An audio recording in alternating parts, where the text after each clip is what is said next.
Ask Mysuru ವಿಶೇಷ ಸಂಚಿಕೆಗೆ ಸ್ವಾಗತ. ಕೈಲಾಸವಾಸಿಯಾದ ಶಿವ ಪಾರ್ವತಿ ದೇವಿಯನ್ನು ವಿವಾಹವಾದ ಸ್ಥಳದ ಬಗ್ಗೆ ನಿಮಗೆ ಗೊತ್ತಿದ್ಯಾ? ಹಾಗಿದ್ರೆ ಬನ್ನಿ ನಾವು ತಿಳಿಸ್ಕೊಡ್ತೀವಿ.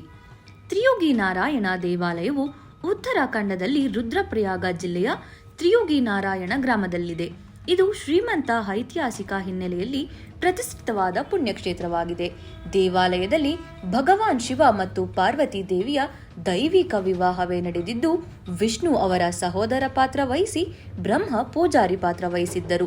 ಇಲ್ಲಿ ವಿವಾಹವಾದ ಸಂದರ್ಭದಲ್ಲಿ ಪ್ರಾರಂಭವಾದ ಅಗ್ನಿಕುಂಡದ ಶಾಶ್ವತ ಜ್ವಾಲೆ ಇಂದು ಕೂಡ ಕಾಲಹರಣದೊಂದಿಗೆ ಆರದೇ ಇರುತ್ತದೆ. ಯಾತ್ರಿಕರು ಆ ಧೂನಿಯಿಂದ ಪವಿತ್ರ ಭಸ್ಮವನ್ನು ಪಡೆದುಕೊಳ್ಳುತ್ತಾರೆ. ದೇವಾಲಯದ ಆವರಣದಲ್ಲಿ 4 ಕುಂಡಗಳಿವೆ: ರುದ್ರಕುಂಡ, ವಿಷ್ಣುಕುಂಡ, ಬ್ರಹ್ಮಕುಂಡ ಹಾಗೂ ಸರಸ್ವತಿ ಕುಂಡ. ಅವು ಯುಗಗಳನ್ನು ಪ್ರತಿನಿಧಿಸುತ್ತವೆ. ಈ ದೇವಾಲಯ ಪವಿತ್ರ ವಿವಾಹದ ನೆನಪನ್ನು ಜೀವಂತವಾಗಿಟ್ಟುಕೊಂಡಿದ್ದು, ಈಗ ಪವಿತ್ರ ಡೆಸ್ಟಿನೇಷನ್ ವೆಡ್ಡಿಂಗ್ ಗೆಲುವಿನ ತಾಣವೂ ಆಗಿದೆ. ತ್ರಿಯುಗಿ ನಾರಾಯಣ ದೇವಾಲಯ ಶಿವ ಪಾರ್ವತಿ ಅವರ ಪುರಾತನ ದಿವ್ಯ ವಿವಾಹದ ಸ್ಮರಣೆಯನ್ನು ಸಾರುವ ಪವಿತ್ರ ದೈವಿಕ ಕ್ಷೇತ್ರ. ಮತ್ತಷ್ಟು ವಿಶೇಷವಾದ ಸಂಚಿಕೆಗಳಿಗೆ ನಮ್ಮ ಆಸ್ಕ್ ಮೈಸೂರು ಪೇಜ್ನ ಫಾಲೋ ಮಾಡಿ. ಧನ್ಯವಾದಗಳು.